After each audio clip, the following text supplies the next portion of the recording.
Hello everyone, welcome back to our channel. मी ऋतुजा यमगर तुम्हा सर्वांचं MMCI मायक्रॉफतर्फे सहर्ष स्वागत करते. आज आपल्याला आपल्या पॉडकास्टमध्ये एक अत्यंत प्रगल्भ व्यक्तिमत्व लाभलेलं आहे. मिस्टर सचिन करचे sir.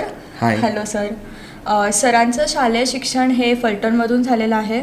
Also he completed BE in Civil Engineering in Government College of Engineering. He completed ME in SCOE in Civil Engineering. आणि सर आत्ता तुम्ही MMCIमध्ये इंजिनिअरिंग सायन्सेस डिपार्टमेंटमध्ये असिस्टंट प्रोफेसर म्हणून काम करत आहे. येस. सो सर, मला तुम्हाला हे विचारायचं आहे की एवढी सगळी टेक्निकल बॅकग्राऊंड असताना तुम्ही कधी इंडस्ट्रीमध्ये काम केलेलं आहे का? हो, कारण 2006मध्ये मी जेव्हा कॅम्पस इंटरव्ह्यू दिले, जेव्हा मी इंजिनिअरिंग करत होतो कराडला, तर एक फ्रान्स बेस्ड कंपनी आहे फ्रेसिनेट प्रीस्ट्रेसिंग म्हणून. प्रीस्ट्रेसिंग ही खूप छान टेक्निक आहे सिव्हिल इंजिनिअरिंगमधली. तर तिकडे माझं सिलेक्शन झालं होतं आणि जेमतेम 6 महिने मी तिकडे काम केलं. आणि तुला माहिती आहे की साईटवर खूप काम करावं लागतं सिव्हिल इंजिनिअरला. तर ते थोडंसं मी तिकडे विचार केला की यार इथे एवढं खूप काम करण्यापेक्षा माझं जे म्युझिकमध्ये खूप करायचं मला इंटरेस्ट होता त्या काळात, तर ते म्युझिक करता यावं म्हणून मी पुण्यात अभिजात संगीत जे आपलं आहे ते पुण्यासारखं कुठे मिळणार, तर त्याच्यासाठी मी पुण्यात आलो. म्हणजे सो सर, तुम्ही म्युझिकसाठी तुमचा पूर्ण करिअर पाथ चेंज केला आहे सरांनी? हां, म्हणजे त्या काळात तसं झालं. खरं तर म्युझिकसाठी मी चेंज झालं. म्हणजे ते हार्डशिप होती. It was a hardship. म्हणजे काम खूप जास्त असायचं. आणि मी असा एक विचार केला की यार एवढं काम आपण स्वतःसाठी करावं तर ते फायद्याचं ठरेल, म्हणून मी थोडं म्युझिकला प्रेफरन्स द्यायचं ठरवलं आणि दॅट्स वाय मी शिफ्ट झालो. मग हां, म्हणजे म्युझिक करता येण्यासाठी आपण काय काम करावं असं मी विचार करत होतो. तर मग ऑफिस जॉब करणे हा एक पर्याय होता. आणि मग त्याच्याबरोबर मग ॲड येत होत्या टीचिंगच्या. आणि मग मी विचार केला की यार टीचिंग करूयात आपण, वेळही मिळेल आपल्याला म्युझिक करायला. आणि मग तिथून मी थोडं म्युझिक करायला सुरुवात केली. पंडित राजेंद्र कंदलगावकर जे आहेत ते पंडित भीमसेन जोशींकडं खूप शिकलेले आहेत. तर त्यांच्याकडे मी अगदी गुरुशिष्य परंपरेत मी खूप काळ शिकलो. अगदी आत्ता 2013-14पर्यंत मी 1 to 1 म्हणजे गुरुशिष्य परंपरेत मी क्लासिकल म्युझिक शिकायचा मला म्हणजे योग आला किंवा संधी मिळाली. तुम्ही आता हे जे संगीत शिकला त्याचा रियाज रोज करता का? रियाज आता असा रोज होत नाही. पूर्वी मी खूप करायचो, पण नंतर तुला माहिती आहे की तशा रिस्पॉन्सिबिलिटीज वाढतात, त्याच्यामुळे थोडासा रियाज असा कमी झाला आहे. पण येस, म्युझिक सुरू आहे. सो तुम्ही अजूनही शिकता का? जा कोणाला शिकवता असं काही चालू आहे? म्युझिक सध्या शिकवत नाही, पण स्वतःच म्युझिक ही अशी गोष्ट आहे की ते तुम्हाला अंतर्मुख करायला लावते नेहमीच. तर त्याच ह्याच्यावर म्युझिक सुरू आहे सध्या. म्युझिक जेव्हा सुरू असतं, रियाज जेव्हा सुरू होतो, ते स्वतःशी थोडंसं काय म्हणू, स्वतःशी बोलणं असतं. येस. सो सर, आता तुम्हाला आवड आहेच म्युझिकची. सो तुम्ही आपल्या कॉलेजमध्ये एक्स्ट्रा करिक्युलर ॲक्टिव्हिटीजचे फॅकल्टी कोऑर्डिनेटर पण आहात. सो ECA कधी निर्माण झालं और तुम्हाला त्याचा लीड का घ्यावा असं वाटलं? ECA तसं खूप जुनं आहे आपल्या इकडं. तुला माहिती 2006मध्ये आपल्या कॉलेजची स्थापना झाली. त्यावेळेस गॅदरिंग किंवा एन्सेम्बल याच गोष्टींवर फक्त भर होता. 2008मध्ये मी आलो तेव्हा मग हे आर्ट सर्कल किंवा कलामंडळ अशा गोष्टी सुरू झाल्या आणि नंतर त्याला एक रूप आलं. अगदी गेल्या वर्षी ECA माझ्याकडे आले आणि आपण आता फिरोदिया पुरुषोत्तम ह्याच्यामध्ये खूप चांगली मुलं काम करतायत. तुम्ही सगळी मुलं आहात, तुम्हीही ECAमध्ये आहात आणि सुरू आहे. So let's see and let's hope for the best. Okay. फिरोदियाचं काय मत आहे तुमचं? फिरोदिया ही खूप आता म्हणजे मी तसा लहान आहे या स्पर्धेबद्दल बोलायला, पण जसं म्हणतात की सर्व गुणसंपन्न किंवा सर्व ज्या आर्ट्सचे फॉर्म आहेत ते तुम्हाला घेऊन तिकडे सादर करायला लागतं. आणि मग सेट असो, आर्टचे परफॉर्मिंग आर्ट असेल, बाकीचे आर्ट्स असतील, या सगळ्यांना एकत्र बांधून ती जी मोळी तयार करावी लागते, त्याच्यावर खरं तर फिरोदिया काम करतं. आणि आपल्याला माहिती आहे की बऱ्याचशा जे आर्टिस्ट आहेत पुण्यातले, त्यांच्या काय म्हणतात कारकिर्दीमध्ये फिरोदियाचा खूप मोठा वाटा आहे. तर आपल्याही मुलांना भरघोस यश मिळावं आणि त्यांनाही त्याच्यातून करिअरची संधी निर्माण व्हावी, हा आपला एक छोटासा प्रयत्न आहे. सो तुमचा कल्चरल गोष्टींमध्ये मधला कल हा कधीपासून निर्माण झाला? तुम्ही लहानपणी और तुमच्या कॉलेजमध्ये असताना तुम्ही कधी अशा कल्चरल इव्हेंट्समध्ये पार्टिसिपेट केलेलं आहे का? येस, खरं आहे. जसं मी तुला सांगितलं की म्युझिक तसं खूप पूर्वी आणि खूप लहानपणापासून आहे. म्हणजे तुला माहिती आहे की आता तुम्ही लोकंसुद्धा 90sची प्लेलिस्ट हो. म्हणता नाही का. हो, 90s हो. हे सगळ्यांना खूप जवळ असलेलं म्युझिक आहे. आणि तुम्ही 90sमध्ये यू आर किड्स ना, तुम्ही छोटे असाल, बॉर्नच नॉट बॉर्न. येस, पण we were that time in our teenage आणि दॅट इज द एज तुम्हाला म्युझिक यू कॅन रिलेट ना. मला वाटतं याच्यामध्ये आपण सगळ्यात जास्त आपले जे इमोशन्स असतात त्याच्याशी आपण just we try to relate the things. आणि मग तो विचार कर ना, मग 89 पासून सुरू करू आपण. 89मध्ये मग आशिकी असेल, हो, दिल, नंतर बेटा, आणि ही सगळे म्युझिक सुरू झालं. ते आजही ऐकल्यानंतर म्हणजे आपल्याला खूप छान वाटतं. कुमार सानू असतील, उदित नारायण असतील, आणि नंतर येतात ते आपले रहमान साहेब, म्हणजे रोजा असेल, बॉम्बे असेल. तर हे सगळं म्युझिक घडलंय ते सगळं 90sमध्ये घडलंय. आणि याच्यापासून कसं कोणी लांब राहणार ना.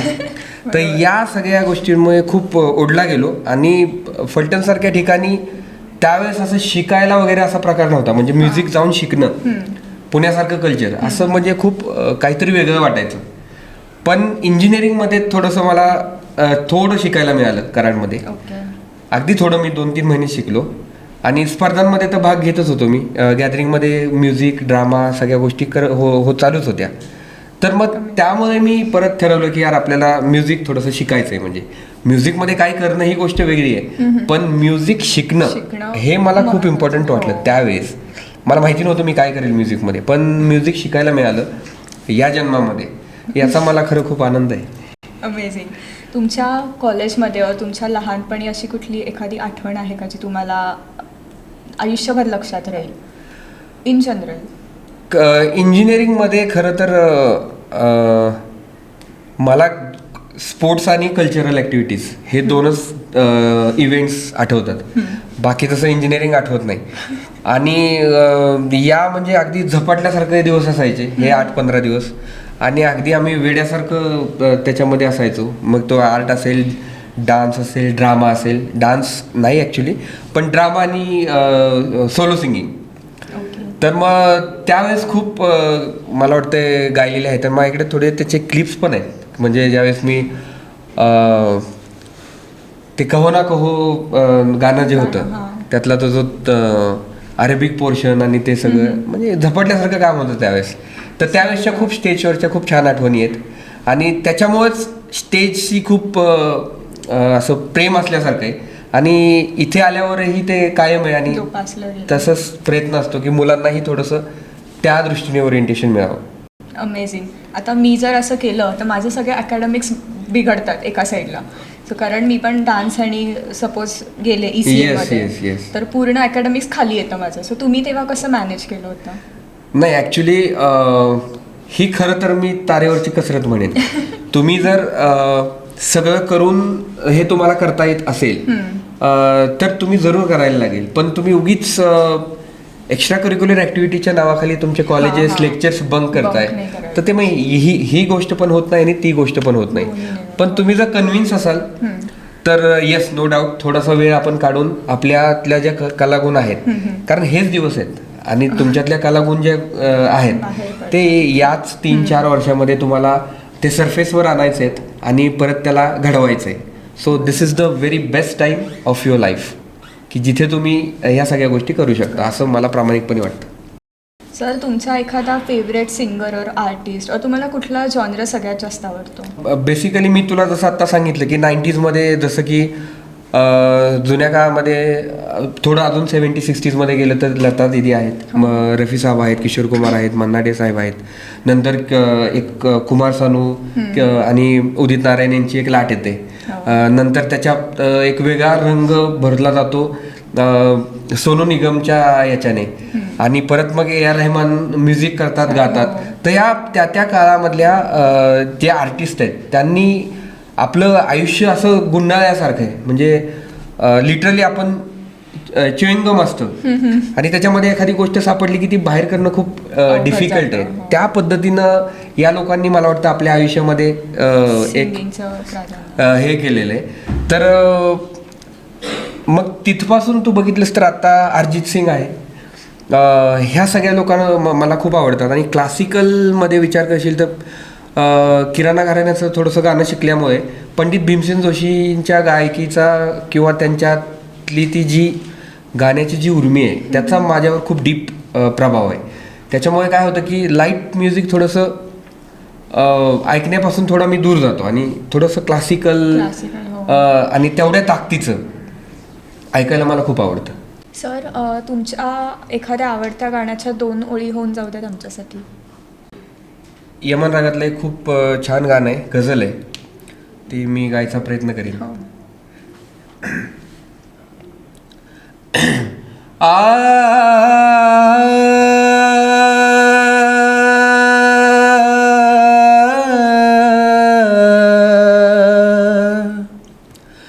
किस किस को बताएंगे जुदाई का सबब हम, किस किस को बताएंगे जुदाई का सबब हम. तू मुझसे खफा हो, तू मुझसे खफा है तो ज़माने के लिए आज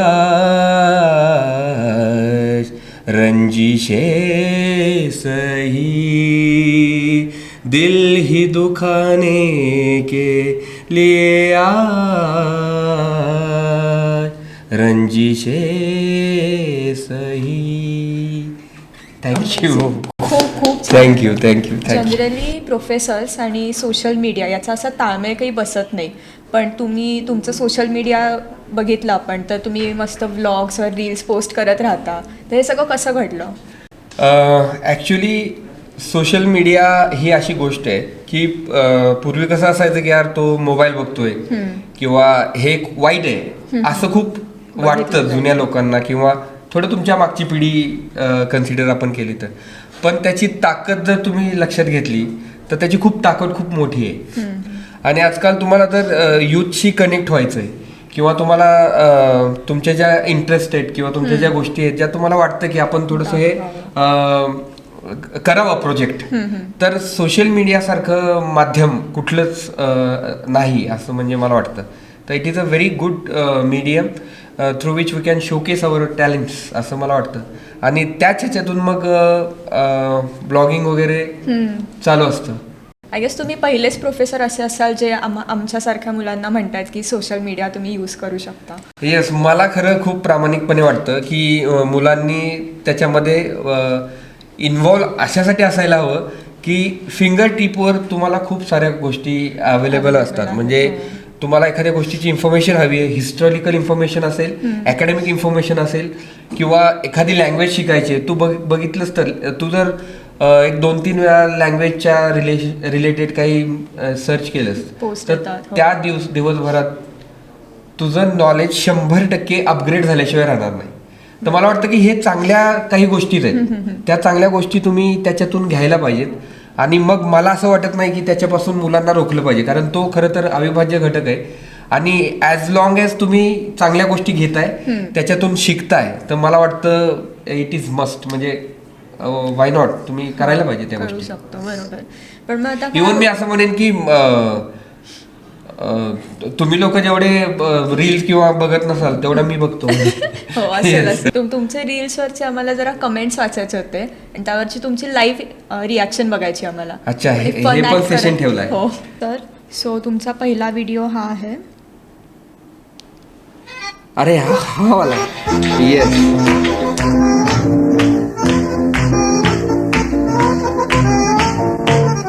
याच्यावरच्या कमेंट्स आपण वाचू आता. ओके. एकाची कमेंट आहे, वाइब है हमारे साथ सर बहुत हार्ड हाइप है हो. अमेझिंग. छान. अजून एक ही बहुतेक मला वाटतं शौनकची हो कमेंट आहे. राईट. अजून एक Yes. आहे खतरनाक कॉम्पिटिशन सर बॉबी देओलला. हो. तुम्ही बघितलाय Nice. Sir animal?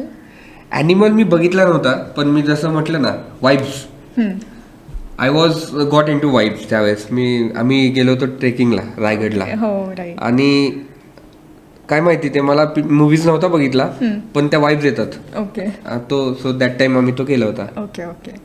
Next reel ही आहे अवेअरनेस बद्दल तुम्ही केली होती. Yes. त्याच्यावर एक अमेझिंग कमेंट अरे आहे. हा, म्हणजे हे असे लोक आहेत ना, म्हणजे आपण जेव्हा किल्ल्यांवर फिरायला जातो, आता वेळ झालंय हे सगळं, आणि हे फिरायला जातात आणि खूप घाण कचरा करतात. करून त्याच्यामध्ये ड्रिंक्स करणे किंवा तिकडे बाकी सगळ्या गोष्टी, तर हे खूप खराब आहे आणि मला हे खरं चुकीचं वाटतं. आणि बघू मग कमेंट्स काय आहेत. बेवड्यांना गडकोटांवर यायला बंदी, चुकून जर सापडला तर बसायचे वांदे केले हो, जातात. नाही असं करायला पाहिजे खरं तर. यांच्या म्हणजे नाही का, ही भाषा जर त्यांना कळत असेल असंही करायला हरकत नाही. हो. त्याच्यानंतर ही एक कमेंट. अरे हा जीवधन वर्ष आहे. त्यावर तुम्ही एक ओ. वाक्य बोलले होते, सर किती दिवस बायकांना भ्याल, ही लाईन तुमच्या मनातून आली आहे ना? अरे नाही, म्हणजे माझी बायको तशी नाहीये. ती मला म्हणजे कधी अशी म्हणत नाही की तुम्ही ट्रेकिंगला जाऊ नका. ओके. पण बऱ्याच मित्रांचा जो अनुभव आहे त्याच्यातून आलेली ती कमेंट आहे. Yes, so it's not my personal but it's my friends experience. Okay. Sir तुमच्या रील्समधून असं दिसलं की तुम्हाला ट्रेकिंगची खूप जास्त आवड आहे, तर हे वेळ कसं लागलं आणि कधीपासून लागलं? हे बघ, म्हणजे कसं असतं ना की आयुष्याच्या प्रत्येक टप्प्यावर खरं तर माणसाच्या प्रायोरिटीज किंवा काय म्हणतो इंटरेस्ट थोडे चेंज होतात, असं मला तर प्रामाणिकपणे वाटतं. आणि पूर्वी कसं व्हायचं की आता जसं मी सोशल मीडियावर बघूनच आपण बऱ्यापैकी शिकतो, फिरायला जातो. त्यावेळेस काही एवढं सोशल मीडिया व्हॉट्सअप हे नव्हतं. तर मग तेव्हा असं काही एक्सप्लोरिंग हा विषय तसा काही नव्हता ग. म्हणजे अभ्यास करणे आणि ज्या काही चाकोरीबद्ध गोष्टी आहेत, इंजिनियर आणि डॉक्टर, अशा पद्धतीचा तो विषय होता त्यावेळेस. पण कुठेतरी मनात नाही म्हटलं तरी होतं, म्हणजे अगदी असं निसर्गाच्या कुशीत जाऊन शांत बसावं, असं कुठेतरी जाऊन छान हॉटेलमध्ये राहावं असं नव्हतं ते. पण एक मस्त निसर्गाच्या सानिध्यात जायचं आणि राहायचं असं होतं. आणि अलीकडेच अगदी 2-3 वर्षापूर्वी असा एक योग आला. आम्ही सर्व मित्रांबरोबर, म्हणजे इथले प्रोफेसर मित्रच आहेत आपले, त्यांच्याबरोबर आम्ही फिरायला गेलो. आणि तुला माहितीये पावसाळ्यात आपला जो सह्याद्री आहे, इट्स ऑसम. आणि वेळ लागलं म्हणजे सह्याद्रीचं. त्यावेळेस तो पावसामध्ये ते ज्या काही गोष्टी बघितल्या, जे ते आपला जो ग्रीन कलर जरी तू बघितलास, तू सह्याद्रीमध्ये फिरलीस जर समजा पावसाळ्याच्या दिवसामध्ये, त्या ग्रीन मध्ये अगं पण खूप वेगवेगळ्या छटा आहेत. नुसता एक ग्रीन कलर जर तू घेतला ना, एक मोर दॅन 10 शेड्स तुला मिळतील आणि तू कधीही बघितले नसतील. आणि हे भारावून गेलं म्हणजे हे बघितल्यावर. आणि माहिती नाही, मग त्यावेळेस पासून मग पायाला अगदी भिंगरी लागल्यासारखं फिरतोय सह्याद्रीत. आणि मजा येते सह्याद्रीत फिरायला.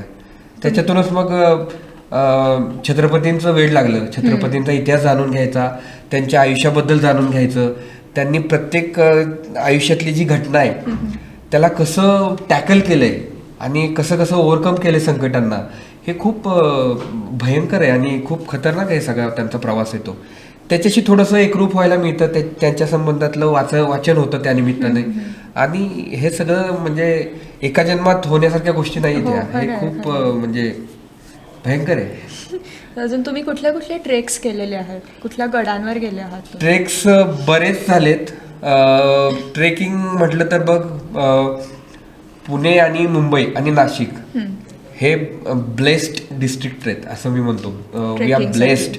म्हणजे तू जर अगदी पुण्यात शिवाजीनगरला थांबलीस आणि असा एक 100 किलोमीटरचा जर रेडियस पकडला, तर तुझ्या ह्याच्यामध्ये जवळपास एक 60-70 किल्ले येतील आणि अतिशय सुंदर सुंदर किल्ले. तुझ्या जवळ इथं पुण्यात आपल्या जवळ राजगड हा किल्ला आहे, तोरणा किल्ला आहे, जिथं महाराजांनी स्वराज्याचं तोरण बांधलं असं म्हणतात. राजगड किल्ला आहे असा की जिथल्या दगडांमध्ये महाराजांचा श्वास आहे. तिथे महाराज एक 15-20 वर्ष राहिलेत. रायगड आहे तिथेही तेवढंच. म्हणजे महाराजांची एवढी काय म्हणू की सहवास लाभलेला आहे या गडकोटांना. तर हे खूप आपल्या जवळचं वैभव आहे, सौंदर्य आहे. आणि आता आपले बरेचसे किल्ले आता युनेस्कोच्या त्या ऐतिहासिक लिस्ट वारसा लिस्टमध्ये जात आहेत, तर हे खूप अभिमानाची गोष्ट आहे मला वाटतं. आणि हे प्रत्येकाने संवर्धन किंवा याच्याबद्दल आपुलकी ही आपल्याला वाटलीच पाहिजे. खरं आहे.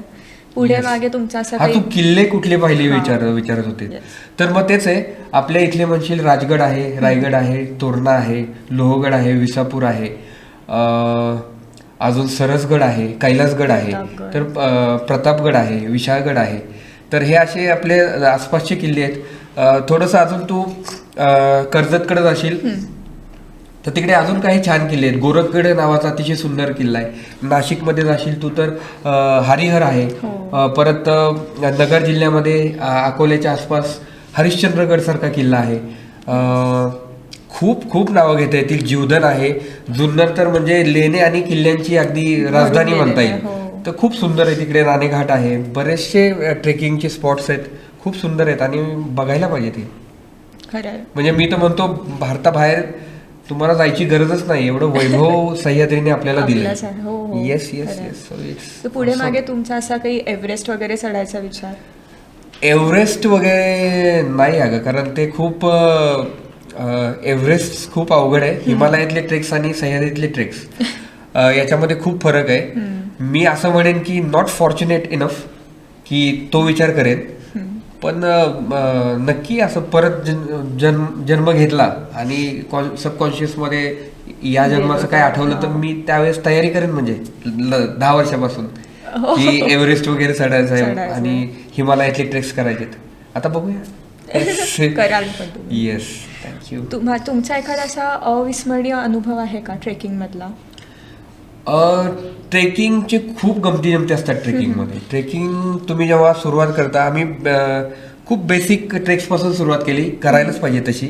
मग त्याच्यामध्ये आपले राजगड असतील, लोहगड असतील, विसापूर असतील, आणि तू काही किल्ले असे आहेत की त्याच्यामध्ये जे कात्रात कोरलेल्या ज्या पायऱ्या असतात तू बघत असशील, तर ते असं एकदम 90 डिग्रीज वगैरे असतात अगं, आणि त्याच्यामध्ये अशा खोबण्या असतात त्या. आणि तुम्ही जेव्हा त्याच्यावरून चढता तर you are expose to depth of 4,000-5,000 feet. आणि तो जो एक्सपिरियन्स असतो, आणि त्यावेळेस तुम्ही कोणीही नसता, म्हणजे यू आर नो वन. तुम्ही सेलिब्रिटी नाहीये, तुम्ही आणखी कोणाचे लाडके नाहीये, कोणाचे भाऊ नाहीये, काय, तुम्हाला फक्त ती मुवमेंट, तुम्हीच असता फक्त तिथं. आणि एकदा तुम्ही असा ट्रेक केला की तुम्ही जशा अभ्यासातल्या काही गोष्टी फेस करता ना, हे युनिट मला नको वाटतंय किंवा हा मला पार्ट खूप डिफिकल्ट जातोय, तुम्ही एकदा ट्रेक केलात ना असा अवघड, तुम्हाला ती ताकद मिळते की आपण हे ओव्हरकम करू शकतो. कारण ते जीवावरचं असतं. एक जरी तुमची मिस्टेक झाली तर तुम्ही डायरेक्ट खाली येता. आणि त्याच्यात तुम्ही अशा खूप कमी घटना आहेत देवाच्या कृपेने की असं घडतं. म्हणजे काय की ट्रेकिंगला एकदा पायथ्याला गेलेला जो व्यक्ती आहे तो 100% त्याच्या मनात जर असेल की मला वर जायचंय तर तो 100% चढणार. म्हणजेच काय, तुम्ही थोडंसं तिथे प्रयत्न केले, कितीही अवघड असू देत, तुम्ही तो ट्रेक 100% कम्प्लीट करणार. मग ढाकभैरी असेल, नंतर गोरखगड असेल, हरिहर असेल, हे आतापर्यंतचे म्हणजे तसे खूप टफेस्ट म्हणजे ते कातात कोरलेल्या पायऱ्या आहेत आणि एकदम असं 80-90 डिग्री आणि खाली तुम्हाला काहीच नाही, हा सपोर्ट नसतो. तर असे काही ट्रेक्स आहेत ते थोडे लक्षात राहतात. म्हणजे अमेझिंग. येस, खूप अद्भुत आहे त्या गोष्टी. येस, खरं आहे. आपण आता असं कन्क्लूड करू शकतो की तुम्ही पर्सनल लाईफ आणि वर्क लाईफ या दोन्हीचं बेस्ट मॅनेजमेंटचं उदाहरण आहात. तर तुम्ही तुम्ही व्ह्युअर्सला काही तुमचा सल्ला देऊ शकता का? एकच सांगायचं आहे खरं तर की तुमचे जे छंद असतील किंवा तुम्हाला ज्या गोष्टी आवडतात त्या तुम्ही जरूर कराव्यात. आणि हे सगळं करण्यासाठी तुम्हाला एक काय मदत करेल तर तुम्ही जेव्हा टाईमला रिस्पेक्ट कराल, वेळेला रिस्पेक्ट कराल, त्याच वेळेस ह्या सगळ्या गोष्टी करता येतील. कारण मला तर नेहमी वाटतं की माझ्याकडे खूप टाईम आहे, का तर मला थोडंसं आवडतं वेळेला रिस्पेक्ट करायला, वेळेला रिस्पॉन्स करायला. आणि जर तुम्ही वेळेला महत्त्व दिलं नाहीत तर एकही गोष्ट तुम्ही व्यवस्थित करू शकणार नाही. Otherwise sky is the limit. Yes sir, आता आपण एक क्विक रॅपिड फायर राऊंड घेऊयात. तर तुम्हाला either you have to choose one option, 2 ऑप्शन्सपैकी, किंवा एका प्रश्नाचं उत्तर तुम्हाला 1-2 शब्दात द्यायचं. ठीक आहे? लता मंगेशकर का आशा भोसले? अरे यार, हे खूप अवघड आहे. हे खूप अवघड आहे आणि हे इनजस्टिस आहे. मी म्हणेन दोघी. Your favourite tourist destination? Tourist destination is always Sahyadri. Okay. सह्याद्रीमध्ये मला अगदी तिन्ही ऋतूमध्ये कडक उन्हातही आवडतं फिरायला. जेव्हा थंडी असते तेव्हाही आणि पावसाळ्यात तर काय सगळ्यांनाच आवडतं. Okay. Yes, so Sahyadri. You are a beach person or a mountain person? No no no, I am not a beach person. Mountains. Yes. Laxmikant Berde का अशोक सराफ? हे पण खूप अवघड आहे. लता मंगेशकर आणि आशा भोसले यांच्यासारखंच डिफिकल्ट आहे. दोघांनी खूप मनोरंजन केलंय. हो, आणि त्यावेळेस तर 4 वाजता यायचा तो मूवी त्यांचा आणि आम्ही वाट बघायचो लिटरली. तर दोघेही त्यांनी बालपण घडवण्यात किंवा ते हास्य पेरण्यात त्या काळामध्ये 90s मध्ये खूप मोठा रोल आहे. सो दोघेही. नाना पाटेकर का मकरंद अनासपुरे? नाना पाटेकर. ओके. किशोर कुमार का मोहम्मद रफी? मोहम्मद रफी. लग जा गले का अभिना जाओ छोड़कर? दोन्ही. येस, दोन्ही. शास्त्रीय संगीत का बॉलीवुड म्युझिक? शास्त्रीय संगीत. ट्रेकिंग इन विंटर और इन मान्सून? कोणत्याही सीझनमध्ये. I love to trek in every season. Last, definitely not the list, college canteen का टी कल्चर? इंटरेस्टिंग क्वेश्चन आहे. Quality wise sometimes tea culture, पण तुम्हाला बसायचं असतं, गप्पा मारायच्या असतात. So canteen. Sir, thank you so much. खूप छान वेळ गेला तुमच्यासोबत गप्पा मारण्यात. इवन सगळ्यांना मजा पण आली. खूप नवीन गोष्टी कळल्या तुमच्याबद्दल. आपण असेच परत भेटूया आणि खूप खूप धन्यवाद. Thank you so much. आणि मलाही खूप मजा आली आणि सगळ्या मायक्रॉपच्या टीमला खूप शुभेच्छा. आणि आम्हाला सेलिब्रिटीचा फील तुम्ही दिलात याच्याबद्दल thumbs up. Thank you so much. Best of luck.